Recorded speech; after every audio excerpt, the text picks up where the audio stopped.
রমজান মাসের শেষ দশক অত্যন্ত বরকতময়। এই দশকের বিশেষ একটি ইবাদত হল ইতেকাফ। দুনিয়া সব ব্যস্ততা, কোলাহল এবং পরিবার পরিজন থেকে সাময়িকভাবে বিচ্ছিন্ন হয়ে শুধুমাত্র আল্লাহর সন্তুষ্টির জন্য মসজিদে অবস্থান করাকে ইতেকাফ বলা হয়। এটি মুমিনের জীবনের এক বিশেষ সুযোগ, যেখানে বান্দা তার স্রষ্টার খুব কাছে যাওয়ার চেষ্টা করে। ইতেকাফ কি? ইতেকাফ একটি আরবি শব্দ, যার অর্থ হল অবস্থান করা বা কোনো স্থানে নিজেকে আবদ্ধ রাখা। ইসলামী শরীয়তের পরিভাষায় ইবাদতের নিয়তে নির্দিষ্ট সময় মসজিদে অবস্থান করাকে ইতেকাফ বলে। ইতেকাফের প্রকারভেদ। ইসলামী বিধান অনুযায়ী ইতেকাফ মূলত ৩ প্রকার। ১. সুন্নত ইতেকাফ, রমজানের শেষ ১০ দিনের ইতেকাফ। এটি সুন্নাতে মুয়াক্কাদা আলাল কিফায়া, অর্থাৎ মহল্লার মসজিদে অন্তত একজন ইতেকাফ করলে পুরো মহল্লাবাসীর পক্ষ থেকে দায়িত্ব আদায় হয়ে যায়। ২. ওয়াজিব ইতেকাফ, যদি কেউ ইতেকাফের মানত করে তবে তা পূর্ণ করা ওয়াজিব। ৩. নফল ইতেকাফ, যে কোনো সময় সওয়াবের নিয়তে অল্প সময়ের জন্য মসজিদে অবস্থান করা। ইতেকাফের মূল উদ্দেশ্য ও ফজিলত।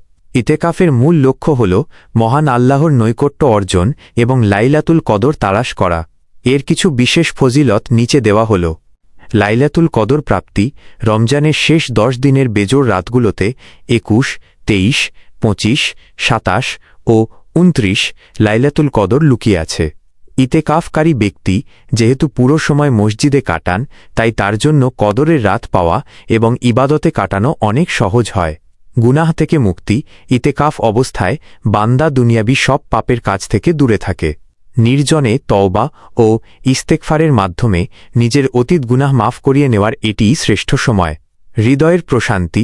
মসজিদের শান্ত পরিবেশে কোরআন তিলাওয়াত, জিকির এবং নফল নামাজ বান্দার মনে এক অনাবিল প্রশান্তি এনে দেয়। ফেরেশতাদের দোয়া।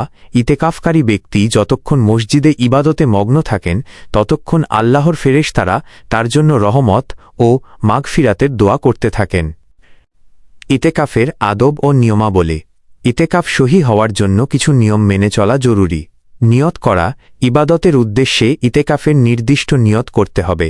মসজিদে অবস্থান। পুরুষদের জন্য জামাত হয় এমন মসজিদে অবস্থান করা জরুরি। মহিলারা ঘরে নামাজের জন্য নির্দিষ্ট স্থানে ইতেকাফ করতে পারেন। প্রয়োজন ছাড়া বাইরে না যাওয়া।